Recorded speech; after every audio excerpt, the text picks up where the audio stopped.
Hey, welcome back, everybody. We're gonna be talking about Offset Uncle pulling up on Jay Prince, letting him know that he wants to handle everything and that he need to leave Offset alone. He's sending a message. He's standing on it. Make sure y'all subscribe, hit that like button, comment down below. Let me know where y'all from and who you a fan of. Let's go. Offset's uncle said he want to talk to Jay Prince because he want to let the OGs handle, amongst each other because he knows that Offset is gonna go do something crazy or say something crazy when he's dealing with Jay Prince.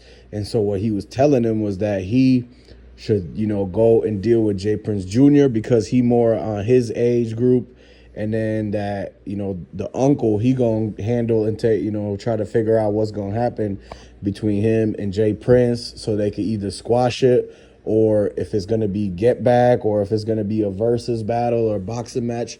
Because, nowadays, what people's going to do is they're going to try to take all the attention from the beef that they got and the whole issue with the Migos versus Mob Ties versus Jay Prince versus Offset and all them, right?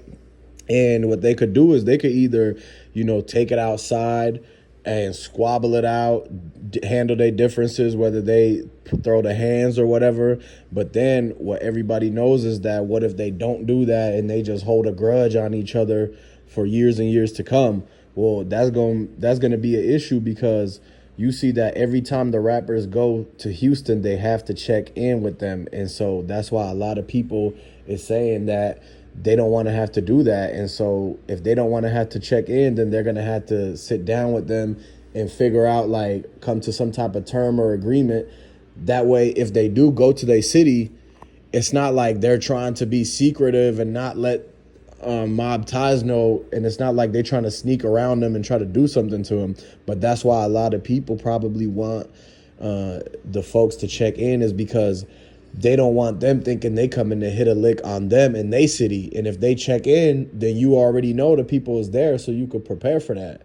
So when people don't check in, it's like they take it as if they're trying to go around them and disrespect them and pop up on them or come looking for them. But the whole time they might be having some business that's going down in that particular city. Maybe they got family to go see. Maybe they got some money moves to take care of or whatever the case might be, right? It could be that they have something to buy or something to sell. And so that's why they shouldn't really be bothering somebody who's not going to actually do anything. If they just don't like them and they just want them to check in, then it's really just to bully them and boss them around and, show who has the power in what city. But it's vice versa, because anytime Jay Prince and his whole crew and his sons, if they come to Atlanta, guess who's going to be looking for them? Exactly. You never know if Offset and his people is steady on the lookout for any of the Houston people that want to come in. Because if they come to Atlanta and Offset is still mad at Jay Prince, then it's going to be a problem because they didn't settle their issues. And if they had to come to Atlanta and they don't check in and they didn't settle their issues, then that's when one of the people from the group is going to think to themselves like, okay, is we going to do something about this? Is this going to be a situation when we have to slide for Takeoff? Or what is it, And so that's where you got to understand that you can't be choosing those bad decisions, because anytime you get wrapped up into street drama, street beef, any type of things where it's two groups going against each other, it never ends well. It's not a Cinderella story. You can't sugarcoat it and anything like that, because you've seen from the last multiple years how many people be getting dropped because of street beefs, because of issues that they friends or somebody that they rock with had with somebody else. And just like how, they say people who really out there, like active and stuff like that, if they don't get you, they're going to get somebody close to you, next to you, whatever may be the case. They're going to really try to figure out, like, if they don't see you, then they're going to try to get somebody else that's close to you. And so it's like, why even put all those people at risk when you could just drop pursuing the street mentality and go legit and get you a bag? Because once you get you a bag, then you could, make sure you stay away from all those bad things. And sometimes you can't control what pops up on you and what random things might happen. If something random happens, then something random happens.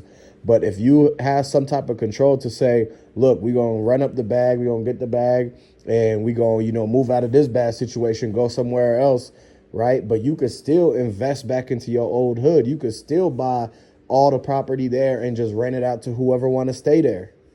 But if it's folks that you see who is borderline on the fence between fully committing to the street life versus going and running up a bag and securing that and, trying to get some type of skill, career, whatever like that, right? Then it's like you got to tell them folks, hey, look at the negatives and the positives. I know all the rappers be telling you guys the sugar-coated stories with the glitz and the glamour and, everything in the fast life, right? But the fast life is not for everybody. You understand? Just as fast as you could come up, you could fastly go down and lose everything. And so that's really what's going on with Offset and Quavo. They came up quick, but as soon as Takeoff was gone, look how quick the whole situation changed. Now they coming on and they telling us, oh, they regret, some of these things. Don't do something to where you're going to end up regretting it. And learn the lesson from Offset himself, because you rather actually learn the lesson from having somebody else go through it and see their mistakes. And you say, okay, look, they did that. This is what Offset did. This is what Quavo did by wanting to get the acceptance from the group of people who's in the streets. And that's why he always accepting the invitation to slide to the parties, because, Quavo, he's far removed from the street life now, 12 years into the whole thing, right? And he's far removed from the North Atlanta streets that he grew up in. So back then, yeah, I'm sure he wanted to be, he was one of the people who got looked up at as a hustler or whatever coming up in the city of Atlanta. But now he got millions and millions of dollars. So what is he doing? Still involving himself around people who is still with that same lane and that energy.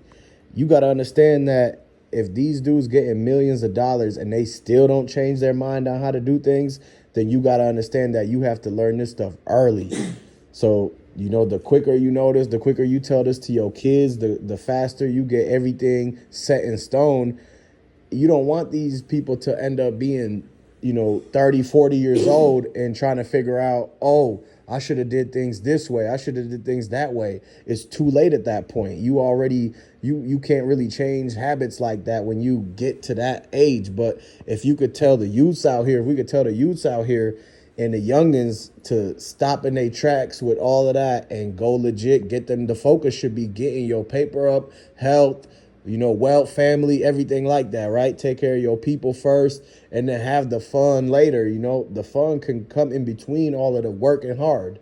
So it all starts from something. Y'all got to understand that basically with this whole situation being a revolving door, you just got to open your eyes and look at the facts that Offset Uncle wants to be able to be the voice to handle and fight off the J Princes of the world and all of them, right? And the Whack 100s and the Charleston White. And he's telling Offset, look, I'll handle the beef with the OGs. You just focus on getting your money and you just focus on taking care of you and Cardi B's son.